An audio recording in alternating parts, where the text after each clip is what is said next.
instrumento. Há até uma música do Caetano que diz isso. Como é bom saber tocar um instrumento. E eu estou com um instrumento, é uma escaleta, e eu não sei tocar. Mas há alguém que sabe tocar e como. E não só este instrumento. E ele não é só um instrumentista, ele é multi-instrumentista, é compositor, é arranjador. Eu me refiro ao dialogador de hoje, que já gravou em fita cassete e em CDs. Ele é músico, ele é música, se chama Tiago Almeida. Que alegria estar aqui. Tá aqui ele, que lindo.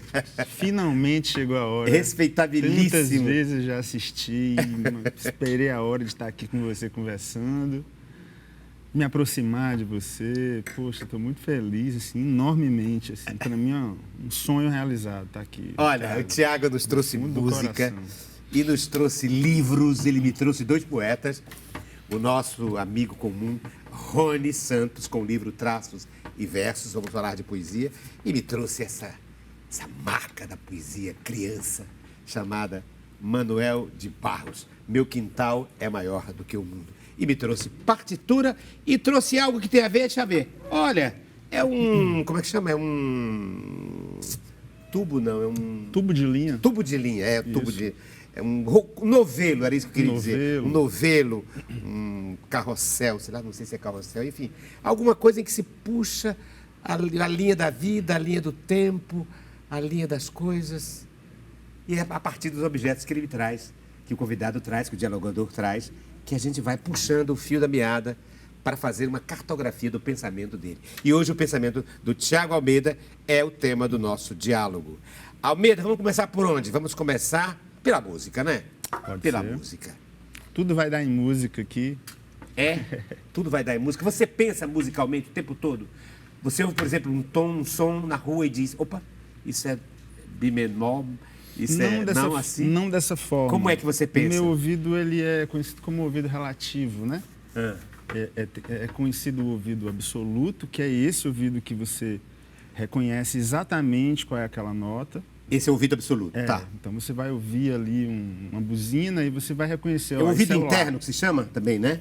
É o ouvido interno.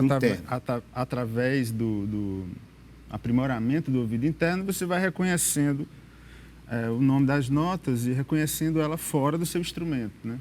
Então você cria esse diálogo com os sons que estão fora do seu instrumento, você consegue situar ele nesse sistema musical, né? Que nomeia as notas, dó, dó sustenido e tal.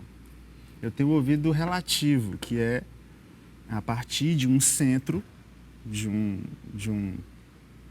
uma medida zero, eu consigo relacionar o que eu estou ouvindo e me inserir nesse sistema musical, né, que está nomeado, que está todo organizado, né? Aqui na minha ignorância, para poder traduzir o que você está dizendo e entender. Você consegue nomear o som a partir de um tom real de um instrumento, é isso que você está me dizendo? Exatamente. Cada som está classificado como notas, né? Por exemplo, eu começo a cantar e você sabe qual é a nota que eu estou dando e todas as notas da música que eu estou cantando. Isso. É isso? Eu vou conseguir relacionar, apesar de não saber exatamente quais as notas você está falando. Por exemplo, eu comecei cantando. Como é bom tocar um instrumento. Isso. O que o seu ouvido relativo diria? O meu ouvido relativo vai me dizer noções do acorde. Como é bom saber tocar um instrumento. Você repetiria, inclusive, aqui. Isso vai desenhar o acorde para mim, né? Por exemplo. A partir dessas notas, eu vou reconhecer que como é bom. Eu vou conseguir identificar qual acorde e que outras notas participam. Derivam desta base. Exatamente, dessa melodia. Dessa melodia, dessa base melódica. Da base melódica, podemos chamar assim. E isso é a partir de um aprendizado autodidata ou de uma formação em música? Bom, convivo com pessoas que foram praticando esse ouvido absoluto, fazendo exercícios, coisas que iam fixando, né? Tem um caso maravilhoso, por exemplo, do vaqueiro que conseguia reconhecer cada vaca através do som como chama? Do chocalho. Então, cada um tem um chocalho com som diferente. Então, apesar de não saber o nome delas, ouvindo, ele sabia exatamente qual era o animal que... A vaca tal, a vaca exatamente. X. E a vaca também reconhece o aboio? Olha a minha pergunta. Poxa, isso aí é uma coisa... De músico... Essa interação é muito misteriosa, né? De como... Eu canto um aboio e a vaca reconhece, ou um grupo de vacas reconhece? Isso é... Porque eles... Isso é maravilhoso. O aboio aglutina o gado, né? Aglutina, chama... E a vaca vem, ele tem uma relação entre a vaca, entre o gado e o canto. Com certeza, porque está muito ligado a esse som da natureza mesmo. Vejo os vendedores de rua, por exemplo. Que passam, os pregadores. Eles têm que achar ali uma sonoridade, uma coisa que se destaca como se fosse um animal que tem que se destacar, acho que na floresta, né, para conseguir sua identidade no meio de tantas, né? Na floresta urbana, Na floresta urbana. E o chegadinho também, não? Chegadinho. Com o triângulo? Sim, ele vem de longe. Exatamente. E há sons diferentes, né? E outra, há sons que batem no nosso ritmo de coração, eu sei lá, no nosso movimento sanguíneo, porque sabe que o corpo humano tem som, né? Sim. Tem música, tem musicalidade, né? Com certeza. E há pessoas, por exemplo, a experiência de pessoas, por exemplo, inclusive comigo, e com qualquer pessoa, que vai, por exemplo, a um terreiro, ou mesmo a uma roda de samba, e quando há um determinado toque, aquele toque desmonta, atravessa a gente, a ponto, eu conheço gente que teve que sair correndo do batuque, porque aquilo mexia de tal forma, desequilibrava, entrava numa sintonia tal, que até eu agora falando sobre isso, me lembrando, me emociona e mexe comigo fisicamente, agora, nesse momento. Sim. Porque já passei por essa experiência de ir para um terreiro e aquele toque, até um toque X estava bem, eu estava bem. No segundo, bateu uma coisa que me desequilibrou, que eu tive que sair, porque senão eu perdia controle sobre mim, entendeu? E revela coisas sobre você, né? Não é que eu fosse incorporado, não sei se seria isso, eu não tenho essa pretensão, ou alguma mediunidade, mas que mexia com o meu equilíbrio emocional, mexia. Sim. E que era incômodo. Diferente daquela outra. Daquela outra que eu via perfeitamente. Com certeza. Né? Alguém um dia me disse, cara, eu disse, a música me arrebata, ela tem a possibilidade de me abduzir. E alguém agora, recentemente, acho que foi ontem, disse, é por causa da letra? Eu digo, não só por causa da letra. Às vezes a música. E a música é um lugar irracional, não é, Tiago? Porque a letra ainda tem uma certa racionalidade, uma certa coesão de enunciado. Mas a música também tem, mas ela não está no campo do racional. Parece que ela mexe com outra...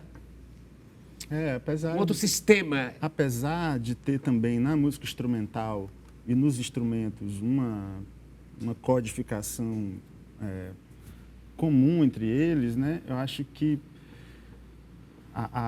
o fato de não ter letra, né, deixa a gente mais livre, né, para associar coisas aqui. Coisas inconscientes que surgem que você nem sabe que é. Vai revelando coisas sobre você, exatamente. Que nem você sabe. Exatamente. Quando eu ouço, por exemplo...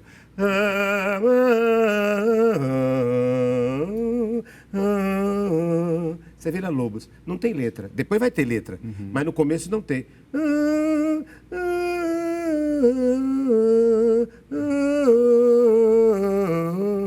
Isso vai me despertar uma coisa que eu não sei o que é. Daqui a pouco eu estou chorando. Tem uma narrativa. Não sei nem o que é. Tem uma narrativa. Tem uma narrativa nessa melodia que é um mistério mesmo. É um mistério. Como é o processo de criação de uma música instrumental? É isso. Para mim, eu tenho uma relação muito direta com a palavra. Então, por exemplo, o meu primeiro disco, Ricardo... que é esse aqui? É esse aí. Uneração. Uneração Vital. Uneração Vital. Está vital. muito ligado à palavra, esse trabalho. Porque primeira coisa, esses títulos de músicas, eu compus primeiro o título.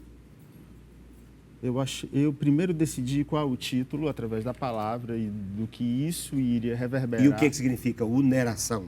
Uneração significa... E é vital, hein?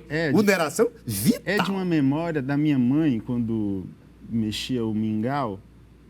Então tinha um ritmo ali, na colher, eu sempre achava interessante, pedia para fazer. E ela me dizia, não mexe, eu não posso parar. Entendi. Eu não posso porque senão parar, desunera. Porque senão desunera. Desunera, é verdade. Aquilo ali era uma coisa tão importante para ela, e era só o mingau, né? Então ela ia mexendo aquilo ali num ritmo sagrado, aquilo ali. E se mudasse o ritmo, se ela quebrasse poderia como uma desunerar. rede, como uma rede que está balançando, e quando você quebra aquele ritmo, ela se desmuda. Exatamente. Então, é encontrar o ponto. Deixar o ritmo fluir. Deixar o ritmo fluir. Então, essas músicas, elas estão todas conectadas. Então, é como se fosse uma música só. No fim das contas, a divisão das palavras por títulos aí vai só dar vai situar a pessoa, o ouvinte, né, Tocamos o que somos, Valsa Mãe, Lúcida, Leite de Capoeira, O Pão e o Padeiro, Vaidade e Crença, Como a Calma. Hein? Como a Calma, é que está aqui, Como a Calma e Evolução.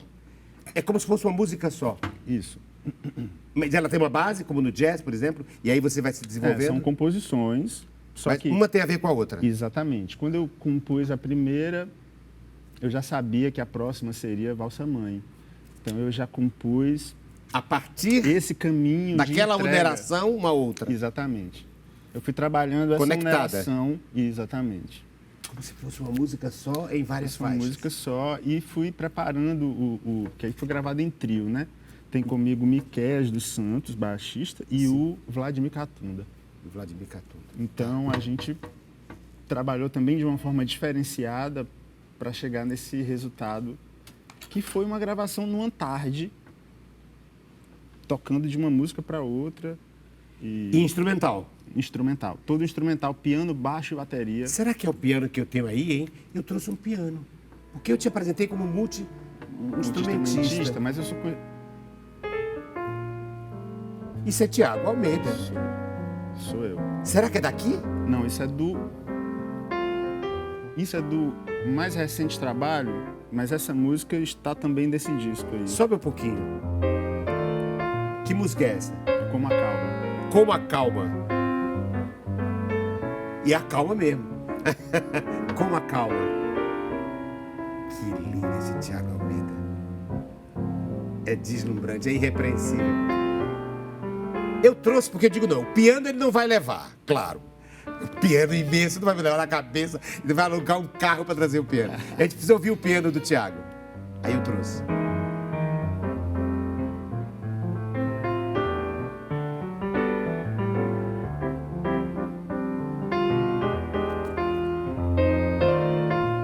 Que lindo.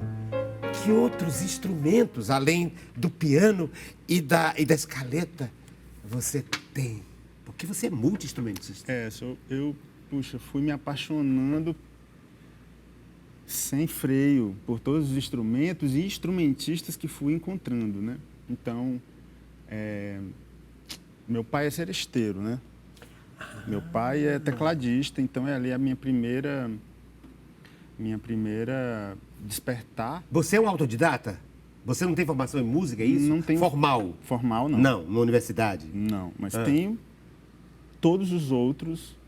Os outros formatos, as outras formações, sim. Poxa, claro. Que são muito, muito importantes e eu prezo muito por elas. E o primeiro mestre é como foi de Villa-Lobos, o pai? É meu pai. E rígido como o pai do Villa-Lobos?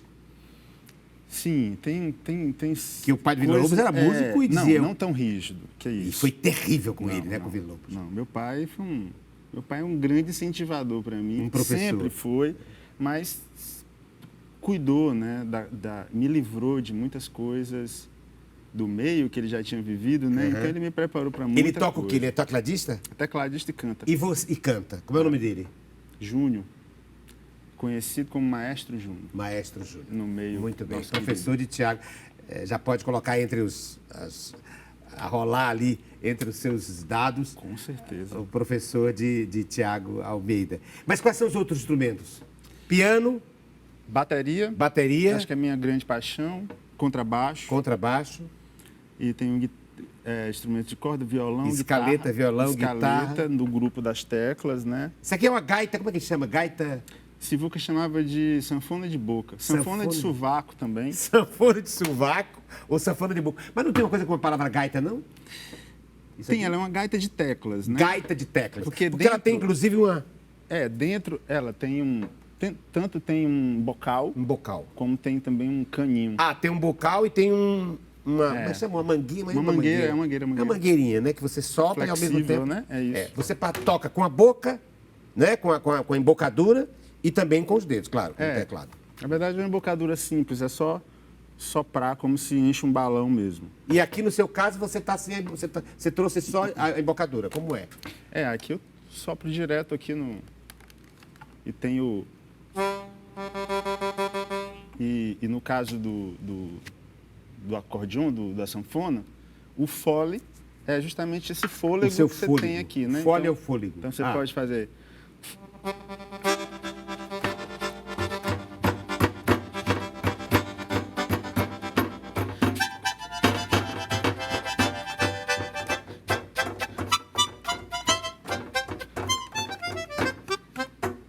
Que bonito. É possível dar ritmo a quem não tem? É possível dar afinação a quem não tem? Maestro Tiago, responda essa pergunta dificílima que eu sei. Poxa, e deve ser constrangedora responder. Nossa, porque também a definição do que é, né, afinado e do que é ter ritmo e não ter ritmo, de repente é uma coisa que a gente... O próprio conceito pode ser... Conseguiria, né? De repente achar uma brecha para divergir. Mas... acho que é uma coisa muito natural, assim, da pessoa ouvir, detectar um ritmo, uma coisa que você acompanha com uma certa coerência. Sim. Como se fosse uma coisa básica ali, como ouvir uma nota e cantar a mesma nota, como quem repete. É nato ou aprendizado, né? Eu acho que é nato, de um certo ponto, mas, obviamente... tudo está sujeito a esse aprendizado, né? Eu acho que... Aprimorar. Eu estou também aprimorando muita coisa nesse sentido, das percepções, do que está... de como a gente encontra diferentes situações musicais, né? Isso é uma questão tão pertinente que houve um tempo, pelo que sei, que se fazia teste de habilitação para se entrar numa escola de música e de teatro. E chegou um momento em que se considerou isso algo impositivo, até meio fascista, de compreender a priori que alguém é incapaz de se desenvolver. Exatamente. Por exemplo, você começou a tocar, veja, você tocou uma música aí, uma coisa meio sambada, e eu logo entrei. Qual toca aí? Eu entrei logo no tom. Eu entrei no ritmo certo. E se eu tocasse assim, ó? Pronto, isso como eu sou sensível ao que você está tocando, né? E a outra pessoa que você toca e faz um ritmo completamente desencontrado do que você está dizendo. Eu não saberia mostrar essa obviedade, né?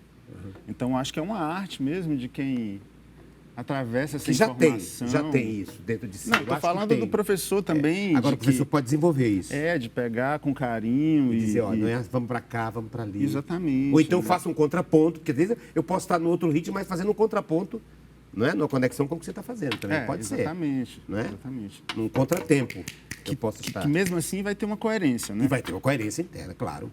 Né? Não precisa ser acompanhada, né? Mas eu acho, inclusive, que isso modificou até mesmo a inserção de pretensos e possíveis alunos nas universidades. Com certeza. De dizer, toque aí. E a pessoa não julgar a priori de que aquela pessoa não poderia se desenvolver. Eu não passaria no teste de aptidão da universidade. Com certeza. É mesmo, Tiago? Por quê? Porque eu conheço o teste e já vi muitos amigos, né, se preparando para esse teste. Sei o quanto é difícil e é como você fala, isso, na verdade, não determina nem situa você como músico, né? Sobretudo para entrar num lugar onde você vai desenvolver, aprender, né? Tem todas essas questões, assim, mas... O que é que se exige num teste de habilitação para músico? Lá vou eu. Sou um candidato a ser aluno do curso de música de alguma universidade. O que vão exigir de mim? Acho que testes, né? Ditado rítmico... Aqui, como fiz aqui. Essas coisas. Acho que coisa reconhecer teórica... um tom também? Reconhecer um tom? Exatamente. O cara dá um tom e eu entrar? Testes de ouvido. Na nota? Exatamente. Teste de ouvido, o que mais? Teste de ouvido, teste rítmico, questões teóricas para você resolver. Acho que algumas análises, né, sobre o contexto histórico das peças que você está ouvindo, de que época e tal. E onde é que esse grande músico, esse músico referencial chamado Tiago Almeida não passaria num teste desse, Tiago? Você que é muito instrumentista, que é maestro, que é arranjador, que é compositor. Eu tenho essa convicção de muito tempo. Não sei, acho que a música, quando você vai encontrando esses caminhos sozinhos, né? Você vai entendendo que você vai ficando realmente assim, mais habilidoso em umas coisas e vai entendendo que aquilo ali, na verdade, compõe a sua trajetória, né? Porque eu apresentei o Tiago... Na universidade, às vezes, tem coisas que te tiram um pouco do que você já descobriu ali, que é interessante para você. Né? Ela tem é mais esquemática. É mais esquemático. E faz parte do que elas propõem a fazer ali dentro do curso. A criar uma base. Dentro do curso de piano, dentro do curso de piano, por exemplo, que eu tenho uma relação com todas as pessoas, com as professoras, todas. E eu sei o quanto é difícil para mim, em questão técnica, até questão de repertório, né, que é uma coisa ainda muito trabalhada dentro do erudito, né? É uma coisa que eu ainda não toco, né? Então isso aí já seria um fator para me dificultar para mim. E você se vê também como professor?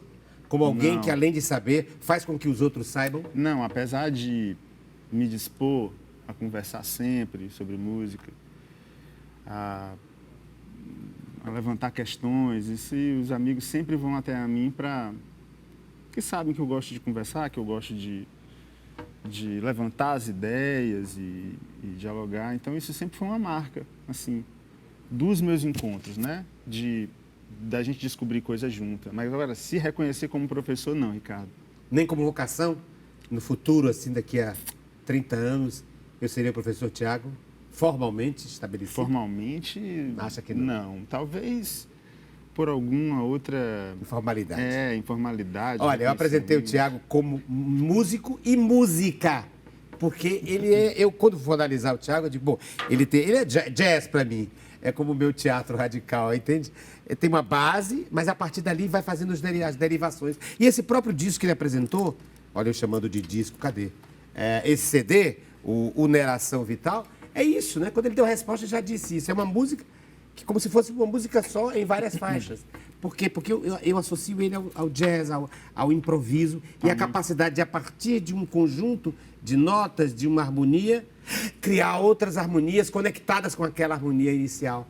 E para mim isso é ser música, mais do que ser músico. Porque o músico é aquele que se prende, por exemplo, a uma partitura. Claro que tem interpretação de cada um, mas ele inventa. O músico é isso, ele é um inventor, não é? Ele é um músico. E tem tudo a ver com o próximo segmento do nosso diálogo com ele, com o maestro, como compositor, com arranjador, com o multi-instrumentista Tiago Almeida. Porque ele me trouxe um instrumento, que é uma escaleta ou uma gaita de sovaco, é isso?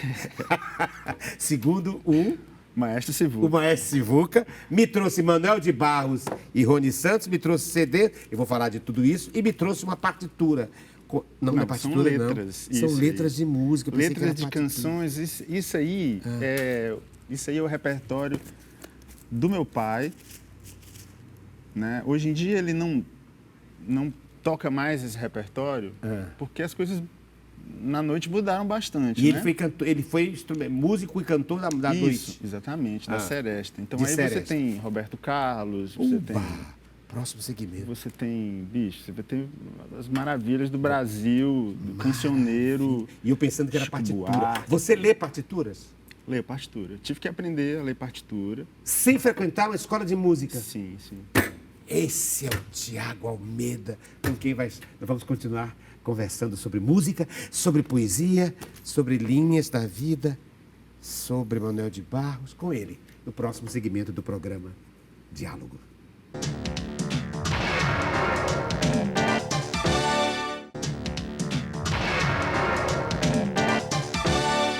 Eu estou aqui hoje com uma relação de músicas, de um músico, de um multi-instrumentista. É um dos objetos que ele me trouxe para pautar o diálogo de hoje. Ele é o nosso dialogador, ele é arranjador, ele é compositor e é multi-instrumentista, é admirável, inclusive como gente também, além de ser esse músico extraordinário que ele é. Eu me refiro a Tiago Almeida, está aqui ele. E ele me trouxe exatamente o repertório do pai dele, que é o primeiro professor dele de música. E eu disse que ia começar cantando. E aí que tem uma música que diz: hoje eu ouço as canções que você fez pra mim. Não sei por que razão tudo ficou assim. Ficaram as canções e você não ficou. Você canta lindo demais. Esqueceu de tanta coisa. Lindo, Roberto Carlos. E eu comecei porque eu sou também Ele não, ele é músico de alta sofisticação. Mas o Roberto Carlos também é, Erasmo Claro, também. poxa, mas enfim, eu canto mais essa música menos... É uma música com letra, né? Eu sou também da poesia, da literatura. E ele me trouxe, então, Roberto Carlos. E você me trouxe, então, as músicas do seu pai, é isso? São da sua formação, digamos? Com certeza, eu cresci ouvindo. Você cresceu ouvindo isso? Aí tem música que eu nunca toquei, mas sei tocar. Inclusive de tanto essa? ouvir. Esqueceu de tanta coisa que um dia me falou. Só um trechinho. Tanta coisa que somente entre nós dois ficou. Eu acho que você já nem se lembra mais. Segunda parte. É tão difícil olhar o mundo e ver o que ainda existe. Pois sem você, meu mundo é diferente. Minha alegria é triste. Bonito! Que lindo! Homenagem ao Júnior. Júnior Almeida? Maestro Júnior. Maestro Júnior. José Amin Souza Júnior. José Amin. Amin? Amin. É? Amin. Então, há alguma ascendência sua? Ascendência sua? O que? Árabe? Árabe, né? É árabe, né? Árabe. Almeida, né? Almeida também. Almeida também. Todas as palavras com al. E né, Almeida é derivadas do minha, árabe. é materno. É materno. E então, Amin, paterno. E a minha é o paterno. Então é um caminho certo. Árabe cearense? Acho Árabe que sim. cearense. Um clássico. E por que você decidiu, se é que você decidiu, ou foi a vida que foi levando você no fio da vida, para não ter uma formação universitária ligada aos cursos de música, superior de música? Mestrado em música, doutorado em música, pós-doutorado em música? Poxa, não sei, eu acho que eu segui rebelde por muito tempo. Acho que muito intenso o meu começo na música, né? Vendo meu pai viver de música. Tocando na noite? Tocando na noite, chegando tarde, dormindo pela manhã. Um movimento assim muito, muito profundo, né? De sustentar a vida, fazer a vida com música. Minha mãe costureira, os dois trabalhando ali bastante, exatamente. Então, aqui é sobre a mãe, aqui é o pai e aqui é a mãe? Exatamente. Pois explique. Isso aí é minha formação. Sua base. Minha formação. Ver meu pai chegando do trabalho de música e minha mãe costurando, fazendo peças, recebendo pessoas, deixando as pessoas felizes. Tem uma conexão, uma coisa em comum muito bonita no que eles fazem, né? E no que na verdade, no que eu vi eles fazendo desde pequeno. E hoje, no meu trabalho, isso reverbera mais. O trabalho da minha mãe, a dedicação da minha mãe com essa...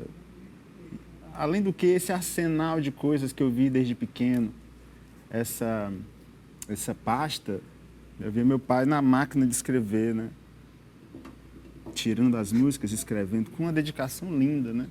Hoje em dia, buscando essa dedicação nas coisas que eu faço, eu tenho essas duas figuras, assim, como um pilar.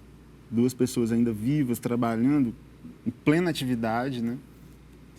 E não sei se isso justifica eu não ter ido para a universidade. Com certeza não. Ah, porque você acha que aprendeu com uma espécie de tutoria do pai e da mãe. Mas informal. Acho que ali... Uma coisa informal. Na escola formal, eu só fui até a 7ª série. A vida musical me carregou de uma forma que... Meus pais tiveram, acho que, a grandeza de deixar eu seguir. Uma coisa que é, de fato, duvidosa, né? Eu lembro que eu saí ali no período... Antes de fazer as provas do 7º ano, eu sabia que ia me dar mal naquelas provas ali, porque eu tinha feito nada. Eu já estava totalmente desligado de ir para a escola, do compromisso de estar ali, né? Aí eu viajei e tudo ali me encantava, né? Ver as pessoas batalhando em fazer a sua carreira musical, gravar seus discos, juntar as parcerias que você sempre quis na vida, né? Eu fui vendo isso acontecer. Acho que no tempo de cuidar disso, outras coisas eu não pude cuidar, né? E você acha que tem uma coisa tem ligação com a outra? Quer dizer, uma mulher que costura, que faz pontos, que dá pontos, com alguém que na música você também vê essas pontuações, essas coesões de uma coisa ser ligada à outra? Com certeza, Ricardo. Tem uma coisa deles que eu sempre vi, que eles se dedicando a sonho e a bem-estar dos outros, né? Meu pai tem um feeling muito bonito de chegar, sacar as pessoas e tirar daí dessa pasta a música certa, para conectar com aquela pessoa. E tem a ver com o seu trabalho, porque do mesmo jeito que uma costura e um ponto tem a ver com outro ponto, do mesmo jeito que um som tem a ver com o outro, para poder fazer uma coesão interna, a música, né? De uma nota com a outra, um arranjador, um harmonizador trabalha com isso. Na sua música também tem isso. Você, e acho que o exemplo maior é esse CD aqui seu, o Neração Vital, porque você diz que é uma música que tem a ver com a outra, costurada com a outra, com os resquícios da outra. Com certeza. Eu busco essa profundidade que eu aprendi. Eu acho que está aqui também, ó, né? Com certeza. Né? Não é alguém, não é com tesoura que se faz a junção, né? De colar uma coisa com a outra. É de um fio que decorre para outro, que decorre noutro, que resulta noutro, não é? Com certeza. Você tem, então, o Neração Vital e você tem mais 2 CDs que você me trouxe. A Marimbanda, do Luizinho Duarte, onde você é músico. Eu sou, hoje em dia, tenho 13 anos no grupo, né? Do Marimbanda, sim. O grupo que tem 23 anos. Mesmo depois da morte do Luizinho Duarte. Exatamente. A gente continua com o grupo, né? Então a gente tem agora essa missão de continuar, de organizar toda uma obra que o Luizinho deixou. E o Marimbanda toca o quê, exatamente, para quem que não sabe? Marimbanda é um grupo fundado pelo Luizinho Duarte, sim, baterista, compositor de Fortaleza, Ceará. Ele fundou o grupo para dar vazão às composições dele, né? Então ele é um compositor compulsivo, todo dia ele estava escrevendo. E o grupo nasceu para isso e continua para isso. E você tem um outro que é o Para Visitar Aldeias, com parceria com o nosso amado Isaac Cândido, meu parceiro. Exatamente. Eu sou letrista dele, hein? Um dos, meu querido parceirinho. Você representa meu trabalho com outros artistas, né? Acho que envolve essa que a gente acabou de falar, de se dedicar ao sonho do outro, né? Aqui você é arranjador. Aí eu sou arranjador e fiz a direção geral musical, né? Aqui você é instrumentista e aqui você é o compositor. Compositor. Muito bem. E idealizador. E faz letra também, ou só música instrumental? Gosto de fazer letras, mas é uma coisa que ainda não faz parte da minha discografia, não tem nada lançado ainda com relação a isso, mas é uma coisa que Vou me candidatar. Por favor. Mas por que eu estou querendo falar disso? Além de estar me insinuando aqui para ser parceiro do Thiago Almeida, é que ele me trouxe 2 livros de gente que faz letra e que é poeta. Isso. Me refiro ao amigo que nos junta sempre, Rony Santos, com traços e versos. Eu queria que você... Por que você trouxe o Rony? Não é? Todo marcado. É o Sim. poeta que hoje é radicado em Minas Gerais. E nos trouxe Manuel de Barros, com a palavra agora você. Que vai dizer aqui, escolha alguma coisa cada um deles, nem que seja uma estrofe, um verso. Explique por que você trouxe para pautar esses dois poetas. O Manuel de Barros, quando eu encontrei esse poeta, essa escrita aqui, muita coisa no meu piano, que tem a ver com improvisação, se justificou. Mostrando enquanto você fala, então. Sabe, Ricardo, tem uma coisa da inutilidade aí, como ele coloca... Da insignificância, né? Ele diz que o que é bonito é a insignificância. Eu fui entendendo esses ganchos ali, de onde eu tirava o meu material para fazer música. Eu achei uma grande... Me identifiquei muito com isso, sabe? Isso passou a ser a minha partitura para trabalhos. Você lê o poema e a partir daí... Lendo o poema, eu conseguia identificar estruturas musicais, não para transformar em... Essa folha participa. Pois é, ele trabalha tanto com folhas. Linda, exatamente. E de repente, folheando o livro, encontra uma folha. Exatamente. Folheando, escolho uma... me deparo com uma folha. Mas continue. Então, eu fiz um trabalho de piano solo, o meu primeiro trabalho de piano solo, usando esse livro como partitura, como estrutura para eu desenvolver a minha composição de modo improviso, né? Daí porque, por exemplo, no começo do programa eu perguntei se você compunha pensando em palavras. E estou vendo que é verdade, né? Você se inspira pela poesia? Muito, muito. Eu tenho essa ligação de muito tempo e cada vez mais o que eu tenho feito com música tem puxado mais. O que é? Qual é a ligação que você faz entre a poesia, por exemplo, do nosso Manuel de Barros e a sua música? O que ela inspira? Como ela se traduz? Como é que você traduz em melodia a palavra desse poeta das insignificâncias e do Pantanal, da natureza, das folhas dos livros e da folha das árvores? E da facilidade. É uma erudição simples, né? Direta. Eu acho que isso me trouxe caminhos para o piano e, ao ler, eu conseguia facilmente encontrar uma técnica de piano, uma coisa que para mim, a técnica de piano ela é muito ligada à criança, assim como a poesia do Manuel de Barros. Tem, para mim, as grandes referências de piano são crianças tocando piano. Crianças de 5, 3 anos, 4 anos, elas tocando piano, se você pegar esse instrumento e dar para uma criança, ela vai acessar sons e compor, improvisar, né? Então, esse despertar é a minha grande referência de piano, essa liberdade, essa forma. E elas tocam improvisando? É isso? Elas tocam improvisando. Acho que tem uma coisa de como você percebe, né? Acho que tem também uma vontade enorme de compreender o que aquela criança está fazendo como uma música que vale como música e não só como uma coisa qualquer. Que e é lindo porque nós temos compositores adultos, estou me lembrando aqui, por exemplo, de Paulino Barroso, que não sabia tocar instrumento nenhum, não é? Que não tinha formação, mas que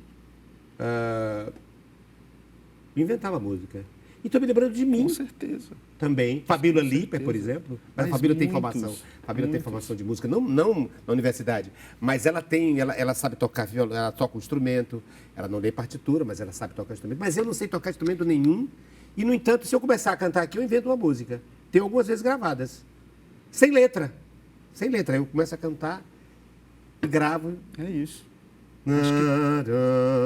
Lararariro, lararirarari, lará. Pronto, acabei de inventar agora. É isso. É um jeito de ser criança. Já vi muita criança fazer isso e eu me apaixono. E eu acho que na criança é especial, né? Que coisa linda, porque eu tenho um texto sobre o Manuel de Barros, onde eu digo que ele não escreve para criança, mas que ele é um poeta criança. Um poeta criança. Como se fosse uma criança. Eu queria que você escolhesse alguma coisa assim. É a música que eu queria fazer. A música criança. Essa música criança. Que coisa linda. Que na poesia dele é tão forte. Tem alguma coisa que você pudesse dizer, assim, um trechinho? Uma coisa que você conhece também? Aqui. Leia aí. O poema, antes de tudo, é um inutensílio. Inutensílio. Ele trabalha com as inutilidades aparentes. Com as invenções, né? Hora de iniciar algum, convém se vestir de roupa de trapo. Há quem se jogue debaixo de carro nos primeiros instantes. Faz bem uma janela aberta, uma veia aberta. Para mim é uma coisa que serve de nada o poema. Enquanto vida houver. Ninguém é pai de um poema sem morrer. Uma entrega máxima. Eu, por exemplo, aqui, o que eu faria era escolher uma frase, essas frases que conseguem reverberar mais em mim e considerar ela um título de uma música. Com esse filtro, eu consigo ir para um lugar que é daqui. Eu tenho essa sensação de que eu estou expandindo a leitura no piano. Por exemplo, um título maravilhoso seria esse final, esse último verso? Ninguém é dono de um poema, como é? Eu poderia me concentrar nele para partir, para começar a música. Como é? Ninguém é pai de um poema sem morrer. Sem morrer. Uma breve análise disso aqui vai me dar alguns caminhos, né? Algumas coisas. Se eu vou começar uma música um pouco mais dramática, ou se eu vou fazer vou deixar essa frase leve com a música que eu vou compor em seguida. Acho que são questões que vão se relacionar, são coisas que vão se relacionar. Essa leitura com o que você vai ouvir em seguida. Que método lindo! Porque agora você fez a sua possibilidade, eu já fiz aqui uma outra. Só é dono do poema depois que morrer. Eu começaria com algo tão pesado e depois faria o tratamento desse mesma música pesada numa coisa mais leve. Sim. Se apropriando de forma leve daquilo que foi tão pesado, em tons pesados. Tom, tom, tom, nas cordas mais pesadas do piano. Né? E aí depois faria essa mesma versão numa derivação mais leve. Com o mesmo tom, com a mesma nota. Mas talvez seja bem leve essa frase. Ninguém é dono, mas ninguém é pai. Ninguém é pai de um poema antes de morrer. Parece que é assim. Sem morrer. Sem morrer. Tem um poema lindo, já que você falou de criança, do sapo, não é do sapo não, é do menino que o caminhão passou por cima. Como é? É facilmente descobrir, é facilmente identificável aí. É tão lindo que o caminhão passou por cima dele, ele vai dizer para a mãe, mamãe, um caminhão passou em cima de mim. Sim. E a mãe questiona, como é o nome desse poema? Procura aí no índice, você conhece tanto, esse é tão mas lindo. Tem aqui. O menino e o caminhão, não, procura aí no índice. Eu estou com ele, com esse inigualável artista que se chama Tiago Almeida, que está fazendo a relação entre poesia e criação melódica a partir das suas ideias. Encontrou o menino? Será? Será que é do caminhão? Deve ter uma palavra com caminhão, olha aí. Será? Não, com caminhão. É nas significâncias, eu acho. Porque o livro é todo dividido em pequenas categorias. E na categoria das insignificâncias, eu acho que é no final. Eu até olhei aqui, acho que é 121. Eu vou tentando ir de memória. Você está tentando ir de memória? Mas enquanto eu procuro, fale de Rony Santos. Por que você trouxe Rony Santos? Poxa, aqui, até mesmo antes do Manuel de Barros, a gente tinha uma convivência, né, conversando bastante sobre essa relação entre música e poesia, de como eu conseguiria transformar, associar, né, incorporar a poesia, essa coisa literária que para mim é tão relevante no que eu estava fazendo de piano, que é um trabalho de música instrumental. Então, você tem ali só o título, né, para fazer referência a alguma coisa que você queira abrir um contexto. Então, aqui foi minha primeira imersão nesse universo literário com a música, buscando, investigando essa relação que, quando eu encontrei esse livro, desabrochou num disco, num trabalho e tal. Aqui foi o começo. Traços e versos. E aqui ainda vai, com certeza, ainda vai se transformar num trabalho de piano, que é uma grande vontade nossa, né? Do Rony. Que eu queria depois, um poeta, um poeta paulista, que morou no Ceará e agora está radicado em Belo Horizonte. Depois eu quero que você lê um trechinho de uma coisa que toque você. E eu descobri o poema aqui que eu me referi do menino. Chama-se Infantil. O poema do Manuel de Barros, que diz assim, olha aqui. Deixa eu trocar os óculos para eu ler, chama-se Infantil. O menino ia no mato e a onça comeu ele. Depois o caminhão passou por dentro do corpo do menino e ele foi contar para a mãe. A mãe disse, mas se a onça comeu você, como é que o caminhão passou por dentro do seu corpo? É que o caminhão só passou renteando meu corpo e eu desviei depressa. Olha, mãe, eu só queria inventar uma poesia. Eu não preciso de fazer razão. Exato. Eu não preciso, né, eu não sou repórter. É como a sua música. Poeta. É como a sua música. Você não precisa dar uma justificativa ou mostrar um tratado onde você explique tudo, né? Ou ter que lidar sempre com coisas normais ou coisas que façam sentido lógico, né? É um convite. A mãe foi racional, né? A mãe foi racional. Como é que a onça comeu você? Como é que o caminhão passou por dentro do seu corpo? Ele disse, não, é que o caminhão só passou renteando meu corpo. E eu desviei depressa. Olha, mãe, eu só queria inventar uma poesia. Eu não preciso Ele ainda de teve fazer que explicar. razão. Ele ainda teve que explicar. Ainda teve que explicar, mãe. E em relação ao Rony, antes do objeto surpresa, o que você me diz do Rony Santos? Bom, do Rony, tem aqui várias coisas. Ó. O que poderá ser música? Aqui tem... Você consegue mostrar? Como são os esquemas? Do Rony? Os esquemas que eu faço para... os esquemas que você faz. Para grifar uma palavra, uma frase ou outra, e eu vou... Surgimento, assim, nascimento, celebração. Aí eu vou... Você lê um poema chamado A Flor, e aí colocou aí em cima, olha aqui, surgimento, nascimento, elaboração. Celebração, melhor dizendo. E você sublinhou, demonstrando indiferença às gradarias. Só isso. Bom, a um canto da sala nascia uma flor. Mostrava-se enigmática, pois não era local para o surgimento de algo tão sublime. E nem era tempo de flor. No entanto, crescia impassível, demonstrando indiferença às gradarias que lhe faziam companhia. Se quis nascer ali, se naquela época, não cabe ao ilimitado conhecimento humano responder. Tem tudo a ver com o menino, né? Tem. Porque tem uma flor no lugar que não devia ser, num tempo que não devia ser e, no entanto, brotou. O Rony é pureza demais, né? Muito puro. Muito puro, né? Em tudo que ele escreve E aqui o que você faria de música, hein? Fizemos a música Já disso. Fizeram? Exatamente. A partir de quê? Demonstrando a diferença às gradarias ou, sabe, elaboração, nascimento? Eu fiz uma primeira parte sublime. Sei.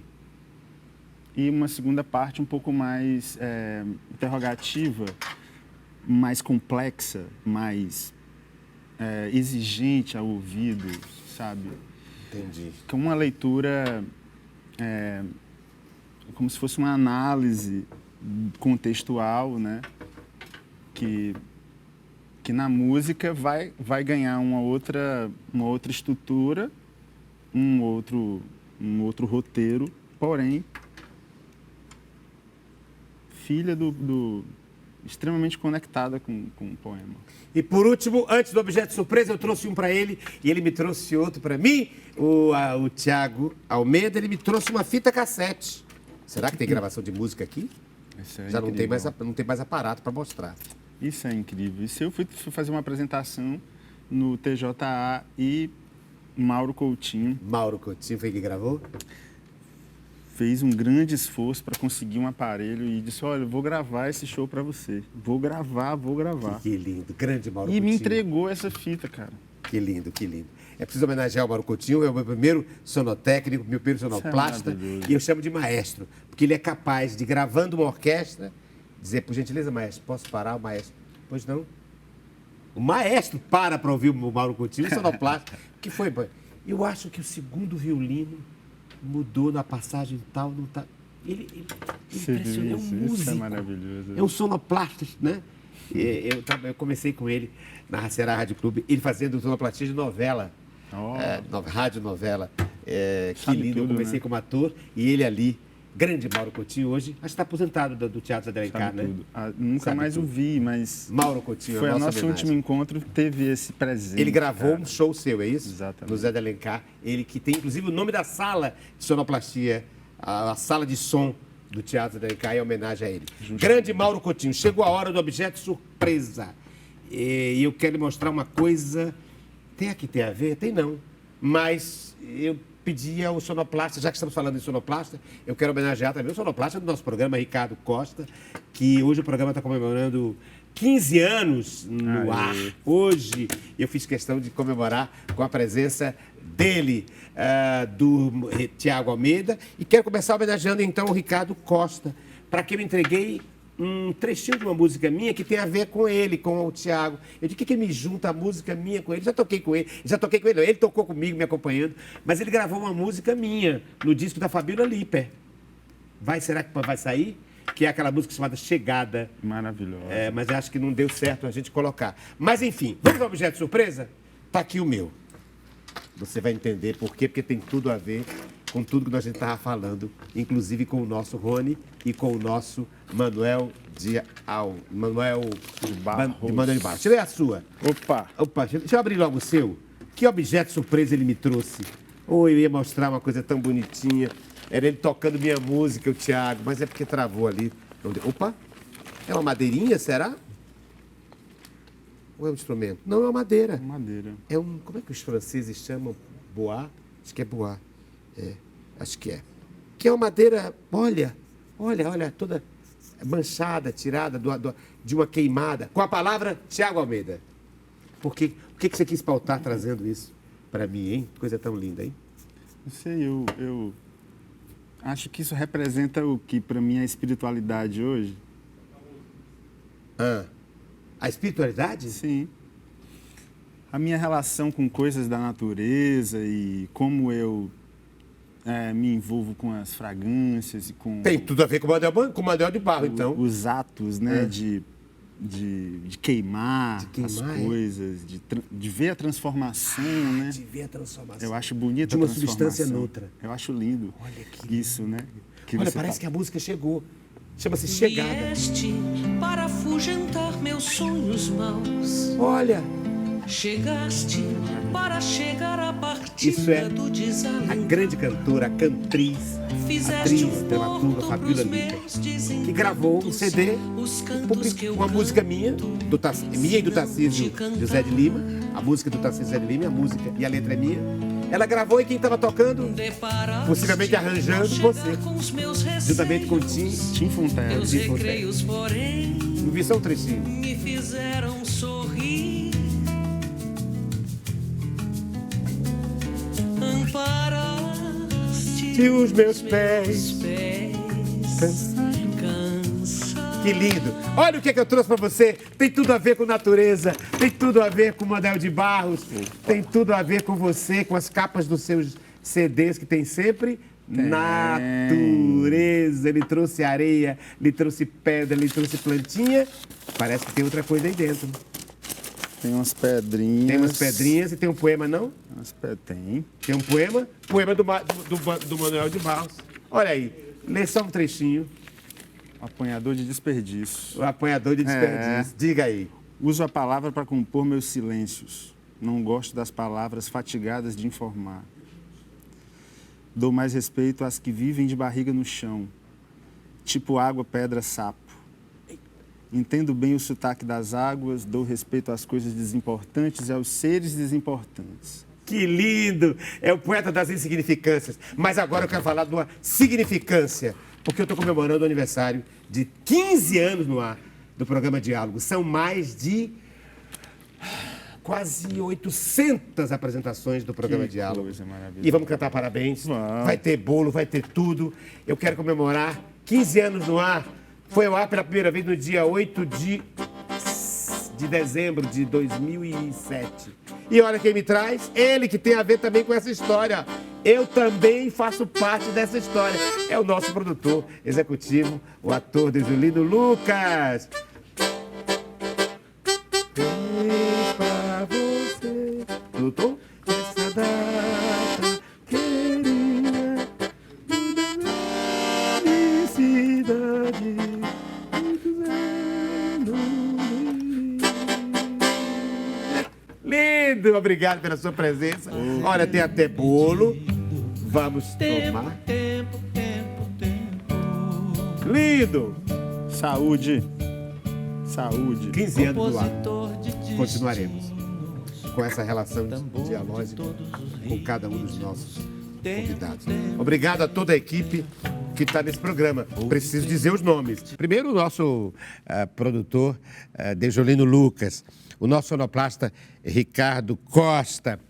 E também os diretores da casa, Lena Ximenes, da gerência de produção, a Moema Soares, na superintendência geral, na presidência, a Alessandra, na direção de imagem, com ela também o Sidney Lopes, o diretor de imagem, o Marcos Barbosa na edição, Marcos Brandão na edição, o Lucineudo, o Sérgio Alves, o Sérgio Moreira e a Alessandra e tantas outras pessoas que têm contribuído, a nossa Conceição Lima, a Alana Soraya, o Luiz Chaves, o Cléser Salles, enfim, uma equipe imensa de mais de 800 apresentações do programa Diálogo.